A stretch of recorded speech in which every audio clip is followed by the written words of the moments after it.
No dia 17 de abril de 2013, o deputado Jair Bolsonaro apresentou um projeto de lei que recebeu a numeração 5398. O PL trata de aplicar castração química em detentos condenados por crimes sexuais.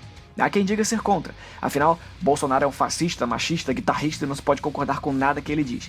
E há quem diga ser a favor, afinal, Bolsomito é a salvação contra a corrupção e os comunistas e o gaysismo e o Foro de São Paulo e eu já falei dos comunistas. Mas então, deixando os extremos de lado e sendo, como é que é mesmo o nome que chamam quando você usa o raciocínio e vai pesquisar sobre um assunto antes de repetir frase de efeito que mastigaram pra você? Ah, isentão? Então, sendo isentão e tentando entender toda essa história de castração química e o problema do estupro no Brasil, qual é a realidade sobre isso? Castração química é uma boa ideia ou não? É isso que a gente vai tentar descobrir nesse vídeo.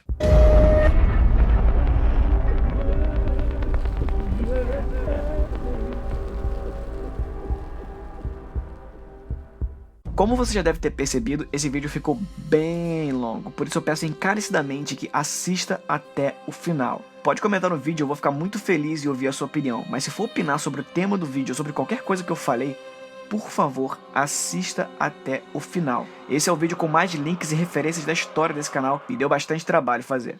Agora sim, vamos ao vídeo de fato. E claro, começar bem do começo mesmo. Ainda nesse vídeo eu vou abordar a castração química em si, mas eu preciso falar sobre a realidade que vivemos, o Brasil. Não foi a primeira vez que alguém levou o tema da castração química para votação na Câmara, mas como esse é o que está em voga no momento, vamos ver sobre o que se trata o projeto. Essa parte é importante e foi ela que me motivou a fazer esse vídeo, já que eu vi muita gente mal informada.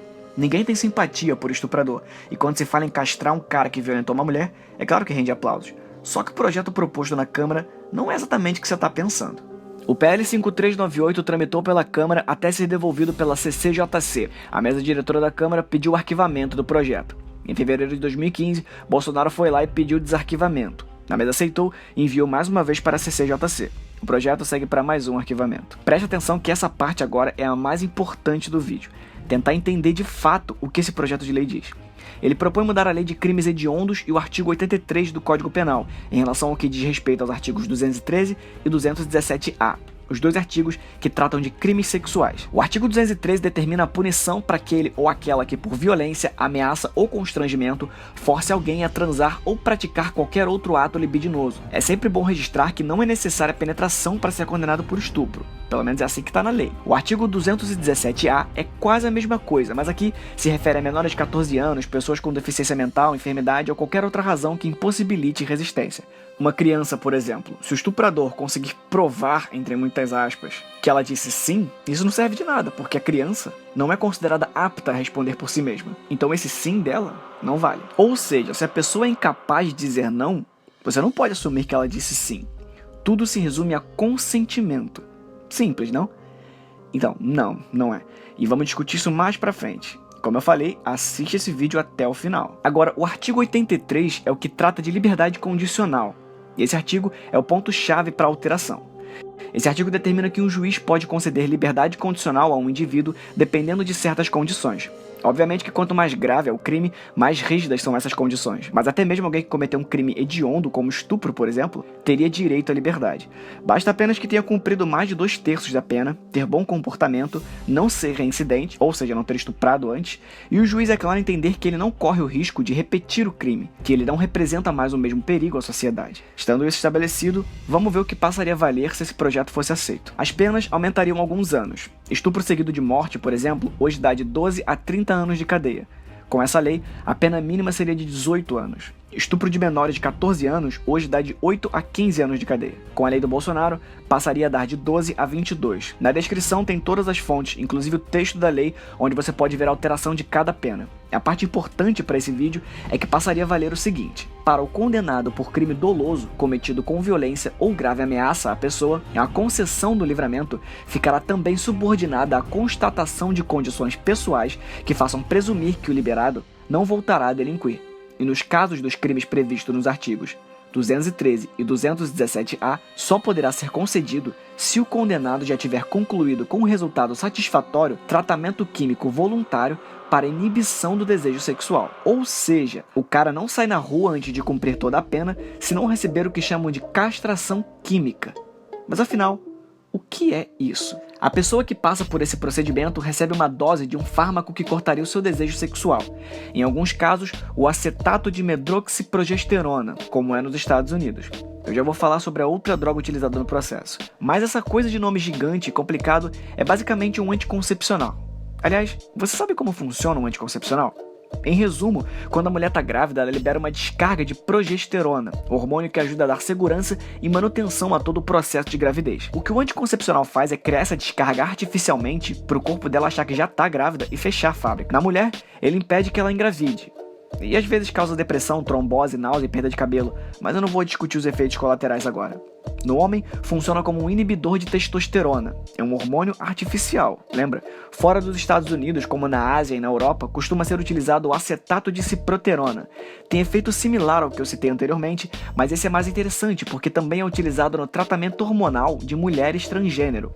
Ou seja, a droga é responsável por causar a femininização em um indivíduo masculino. Basicamente, o que essas drogas fazem é diminuir a produção de testosterona e, consequentemente, abrandar a libido sexual do estuprador. Afinal, se ele não tiver o desejo sexual, ele não vai estuprar ninguém, certo? Errado. Estupros nem sempre acontecem por impulso sexual. O indivíduo que tem o desejo sexual explodindo, que não pode controlar, tem nome. A gente chama isso de adolescente. Estuprador é outra coisa. O psicólogo clínico David Lissek fez alguns estudos sobre o tema durante a sua carreira. A linha dos seus estudos busca entender as causas e consequências da violência, o que motiva estupradores e assassinos, o impacto de uma infância abusiva na vida de homens adultos e a relação entre abusos na infância com comportamento agressivo na idade adulta. Em 1990, ele participou de um estudo em que entrevistaram 15 homens que haviam cometido estupro, mas nunca foram presos, e como grupo de controle, 15 homens que jamais haviam estuprado. Algumas conclusões que eles chegaram foram que homens com maior propensão ao estupro eram mais agressivos com mulheres, alegavam terem se sentido traídos por alguma mulher, demonstravam motivações relacionadas à dominação para violentar suas vítimas, possuíam falta de empatia e tinham um comportamento hipermasculino, ou seja, tinham a necessidade de se reafirmar como homens de forma exagerada para a sociedade.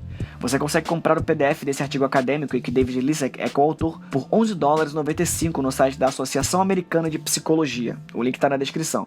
Convertendo dá basicamente o valor de um livro, eu recomendo. Em 23 de novembro de 2017, a Organização Mundial de Saúde soltou um artigo onde fala sobre a violência contra a mulher. Nele, é explicado alguns fatores de risco que propiciam a violência contra a mulher e, consequentemente, o estupro.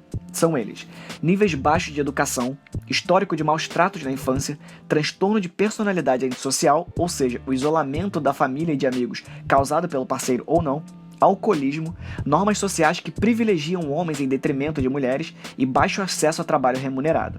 Diz também sobre as condições que geralmente levam um homem a cometer violência sexual, que são porque o homem acredita ter direito primário no sexo, ou seja, o homem acredita que de alguma forma a mulher deve sexo para ele, a crença em honra familiar e a exigência de pureza sexual por parte da mulher, e agora a parte mais interessante, a fraqueza da represália legal que ele vai sofrer se cometer o ato. Então sim, a falta de punição ou punição branda estimula o estupro. Segundo o Ministério da Justiça, cerca de 50 mil mulheres são estupradas por ano só no Brasil. Você sabe o que é isso? São 137 estupros por dia, 5 estupros por hora. Você começou a ver esse vídeo e quando terminar, pode ter certeza que vai ter pelo menos 2 ou 3 mulheres sendo violentadas. Só no Distrito Federal, em 2014, foram presos 67 estupradores em série. Em 2002, David Lissek, o psicólogo que eu citei ainda agora, soltou outro estudo sobre estupros em série, a reincidência de criminosos do tipo e a dificuldade em identificar esses crimes.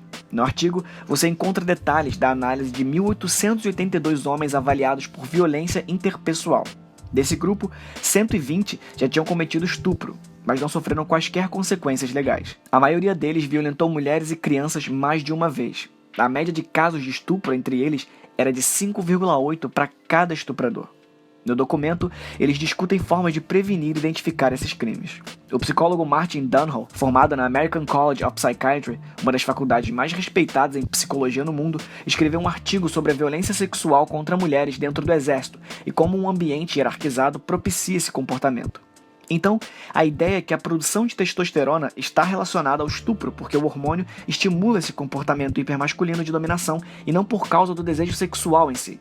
E esse comportamento, apesar de aumentado por um nível desregulado de testosterona, não precisa de uma descarga do hormônio para acontecer. A situação que torna um homem um estuprador pode sim ser aumentada por uma desregulação hormonal ou somente um transtorno psicológico, mas por regra, é o meio onde ele está inserido que exige como norma social que ele se comporte como um dominador. Ainda sobre as causas de um estupro, 4 doutores em psicologia respeitados em suas áreas de atuação, uma delas sendo Marnie Rice, diretora do Centro de Estudos de Agressão e Transtorno Mental, escreveram o livro As Causas do Estupro, entendendo as diferenças na propensão masculina para agressão sexual. Nele, os doutores observaram evidências em criminologia, psicopatologia, psicofisiologia e psicologia evolucionista para tentar entender por que a incidência de estupros cometidos vem esmagadoramente de homens. Esmagadoramente, mas não 100%.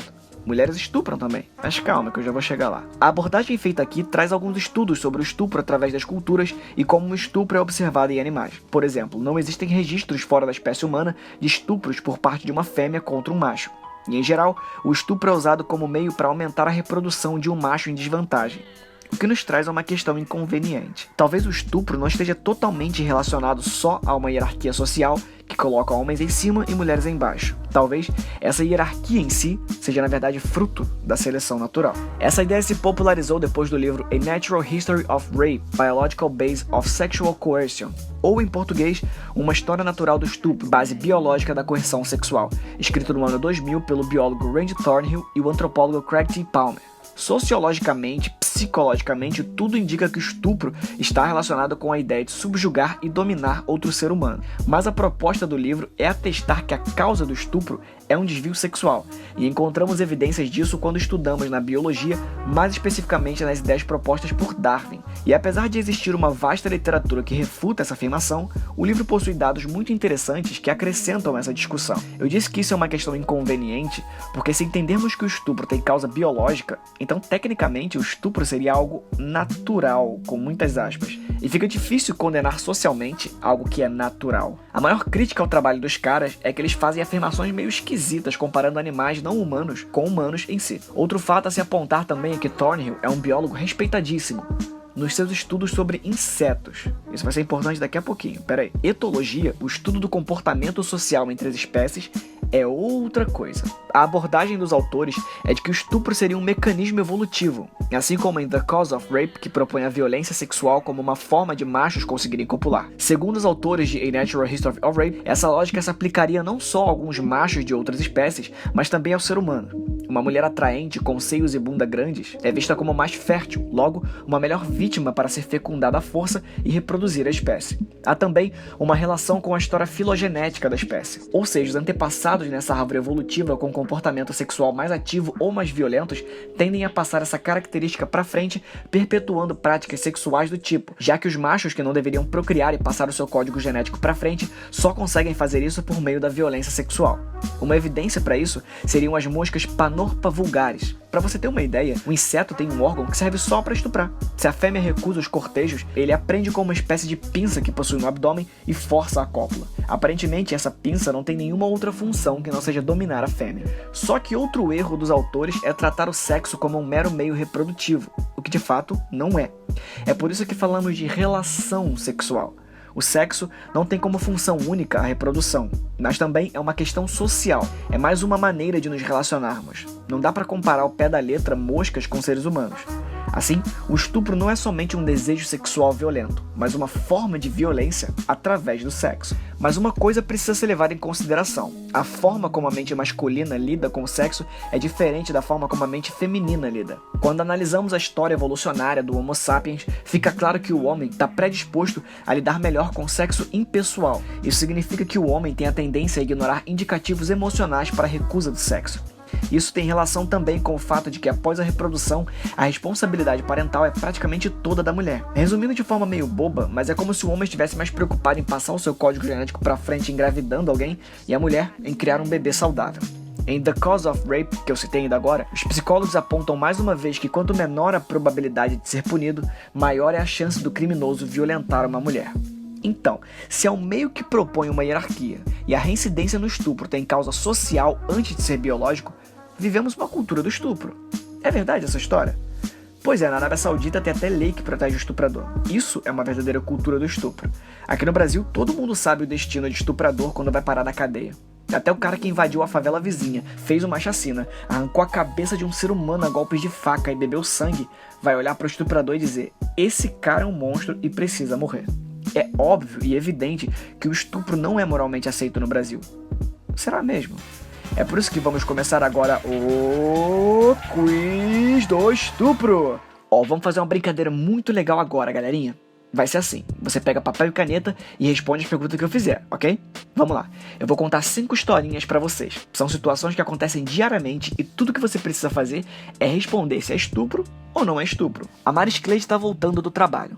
Ela infelizmente tem que passar por um beco escuro. Dagoberto vê nela uma ótima vítima, arrasta ela pro meio do mato, arranca sua roupa e faz sexo com ela. É estupro. Situação 2. Maris Cleide volta do trabalho, chega em casa e seu marido tá esperando. Ele gosta muito dela e não via a hora de chegar para os dois fazerem amor. Mas Maris Cleide tá bem cansada. E o Dagoberto tá louco de tesão pela Maris Cleide. Afinal, eles são casados. Ele puxa ela e mesmo ela recusando, deixando claro que não tá afim, os dois transam. É estupro. Situação 3. Dagoberto e Maris Cleide se conheceram no Tinder.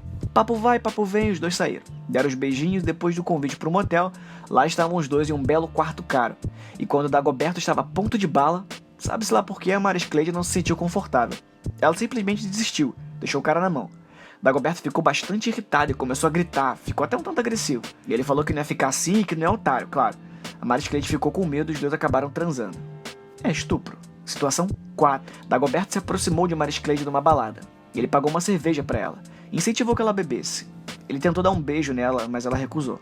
A Maris Cleide não quer nada com o Dagoberto. Então o Dagoberto incentiva ela a beber mais. Ele estimula a beber vodka, uísque. Opa, um chatzinho de tequila agora. Legal essa festa, né? Então bebe mais uma dose aqui. No meio da festa, a Maris Cleide já tá loucaça. Ela não tá apagada, ela tá acordada.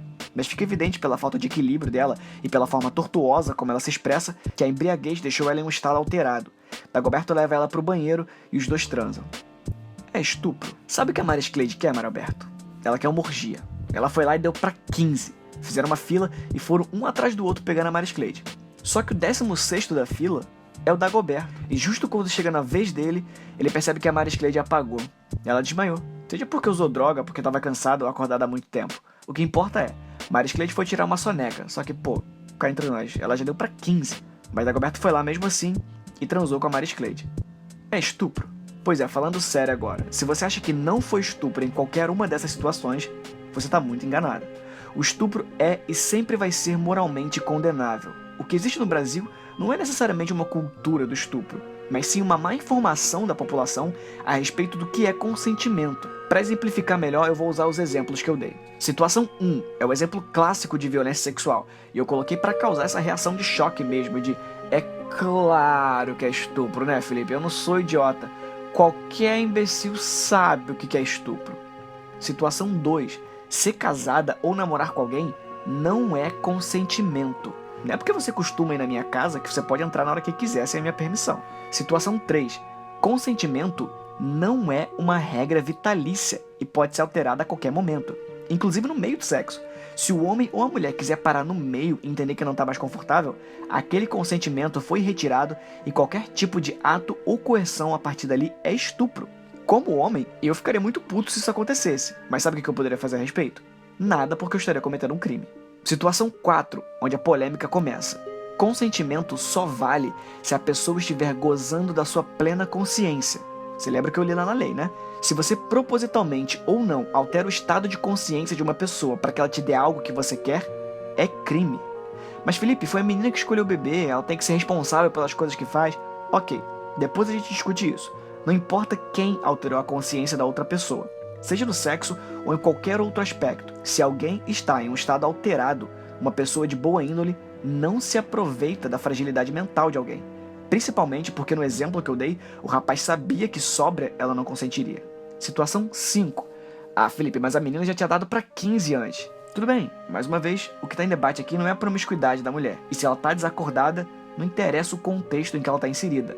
Ela está incapaz de consentir. Eu sei que essa é a parte que mais vai render debate nos comentários, o que só corrobora com o que eu disse. A definição de consentimento ainda é um conceito turvo na mente das pessoas.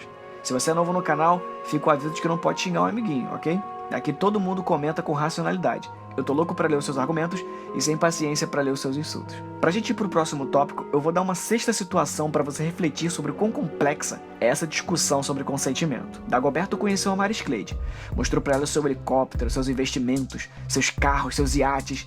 Prometeu a ela que se ficassem juntos, eles iriam viajar pra Miami, Las Vegas e fariam um lindo passeio por Veneza. Maris Clay gostou da conversa e transou com Dagoberto. Resumindo, ele prometeu mundos e fundos e uma fortuna para Maris Clay. Ela gostou da conversa e transou com Dagoberto. Só que o Dagoberto mentiu e na verdade ele é caixa das lojas americanas. Ele fez uma alegação falsa para que ela tivesse relações sexuais com ele. É estupro. Afinal, a Maris Clay foi porque quis. Não houve nenhum tipo de coerção, violência ou ameaça. Mas será que a Maris Clay consentiu? Ou ela consentiu para um cara que não existe? Eu nem sempre tô aqui para trazer respostas. Eu quero mais trazer perguntas. Eu quero saber o que você acha nos comentários. Mas antes, eu vou deixar uma pequena reflexão para você levar em consideração antes de responder. Se eu te peço R$1.000 e você me dá, é crime? Não, né? E se eu te prometo que depois de me dar esses R$1.000, eu vou te devolver 10.000, porque preciso sacar o grande prêmio que eu ganhei da loteria? Só que na verdade é tudo mentira. Aí é estelionato, né? Bem, pelo menos o artigo 171 define como estelionato o ato de obter para si ou outra pessoa vantagem ilícita em prejuízo alheio, induzindo ou mantendo alguém em erro mediante artifício ardil ou qualquer outro meio fraudulento.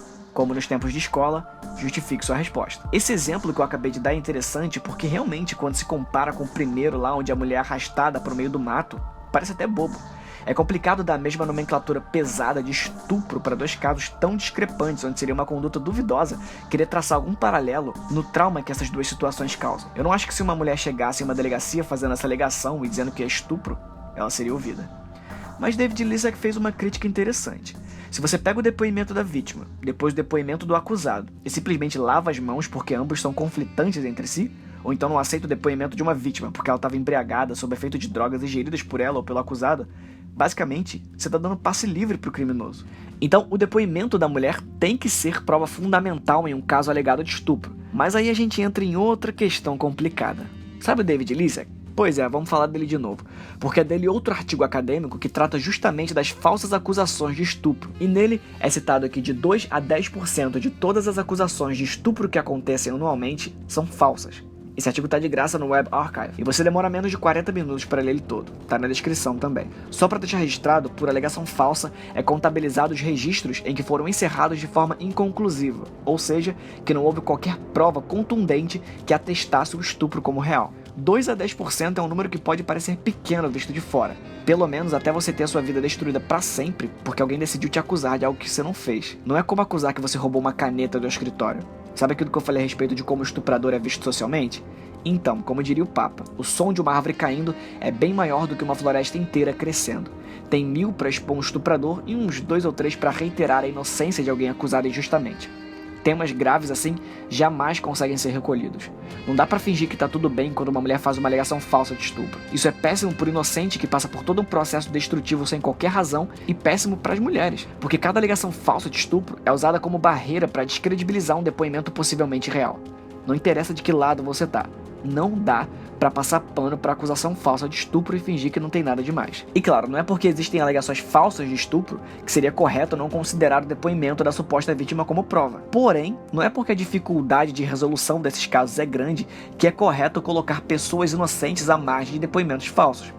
Eu espero que tenha ficado claro que o problema é, se você se importa com as mulheres, se você é do tipo que entende o estupro como um problema sério e complexo que é, você precisa parar de passar pano para falsas acusações e gritar que não tá nem aí para homem nojento. Criar metodologias que deem toda a segurança que uma vítima de estupro precisa para conseguir relatar o crime sem medo de represália moral e social e reunir o máximo de provas que condenem o seu estuprador são de extrema importância para separar o joio do trigo.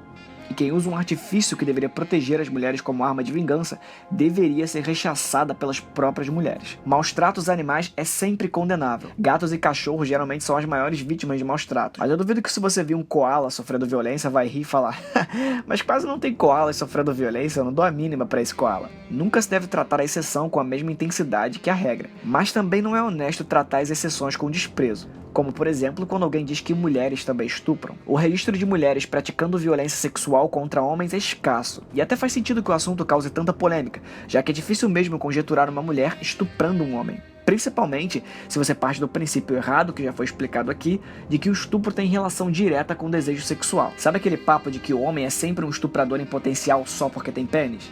Então. E também porque a mulher geralmente assume uma posição passiva no sexo, já que ela é o corpo que recebe algo e não o que dá. Uma das maiores alegações de homens que sofreram violência sexual era de que a mulher não aceitava recusa ou os forçava sob chantagem de destruir sua imagem social.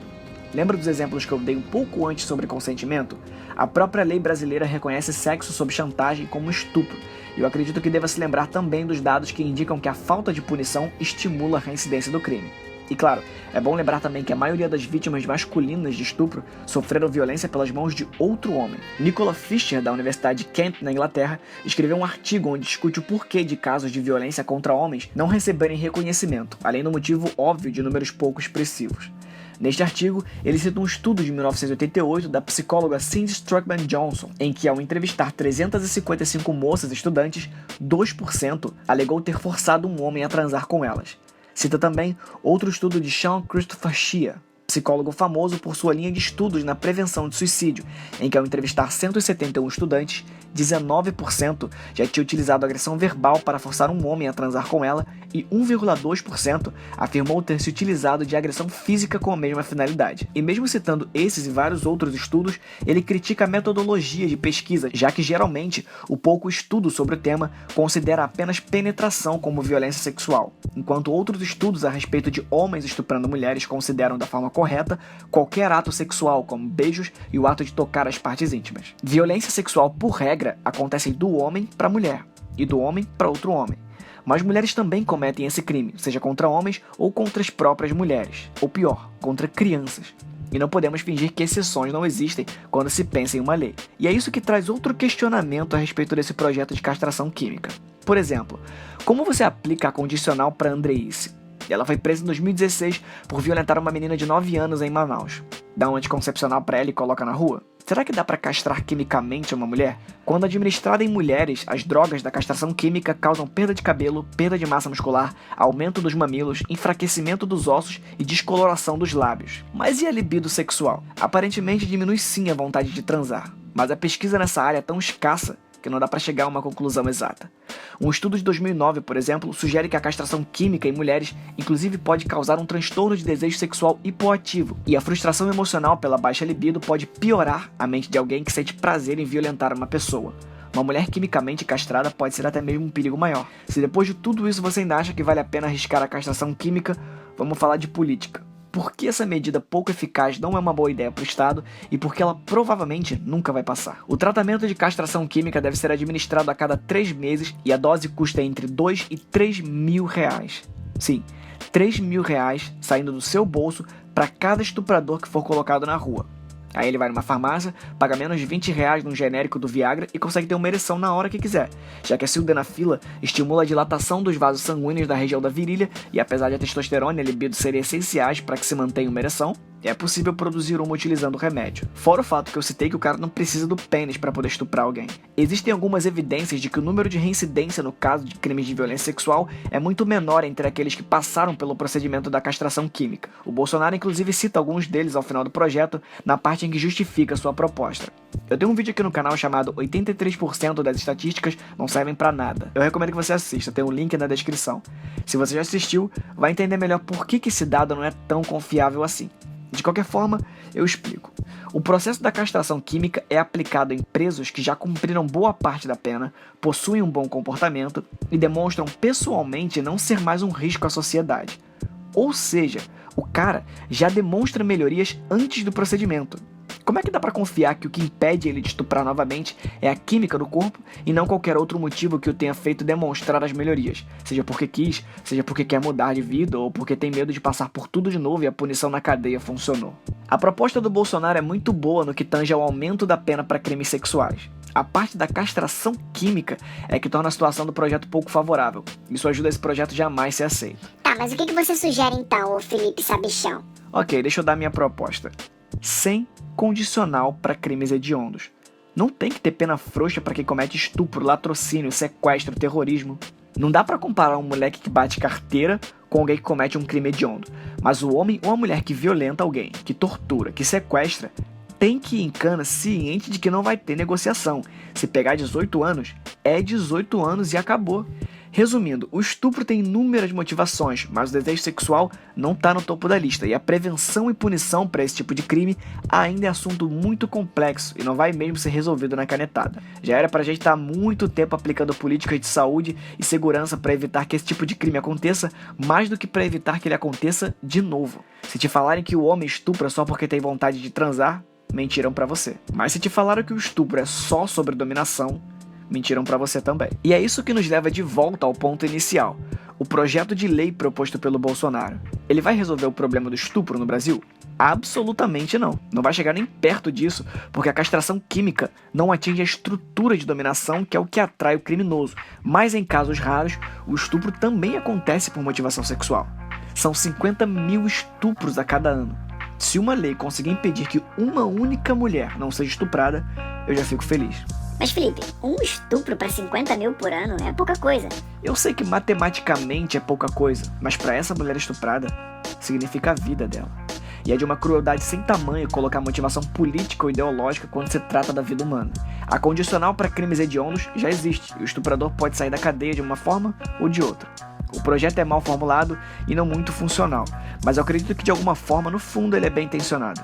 Só que seria bom se a gente odiasse ou amasse o projeto por isso, e não porque enxerga um messias ou o diabo no político que o propôs. Um projeto de lei que trata de mulheres violentadas tem que ser discutido sobre mulheres violentadas, e não sobre políticos. É um projeto que não funciona bem na prática, mas não vai ser nenhum fim do mundo se ele passar, tirando a parte do custo que eu citei há pouco. Mas um advogado em Oklahoma, por exemplo, propôs que os estupradores que aceitassem passar pelo procedimento ficassem responsáveis por pagar pela droga. E agora que chegamos ao final desse vídeo, você já sabe, se inscreve no canal para histórias de terror, curiosidades bizarras, críticas de filme e de vez em quando, quem sabe, uns vídeos com os temas polêmicos como esse. Pelo tema desse vídeo, ele provavelmente vai perder monetização e o YouTube vai diminuir drasticamente o alcance dele. Eu conto com você para compartilhar o vídeo com algum amigo e nas redes sociais para que esse debate e as informações dadas aqui cheguem em mais lugares. Muito obrigado mesmo por assistir até o final e fui.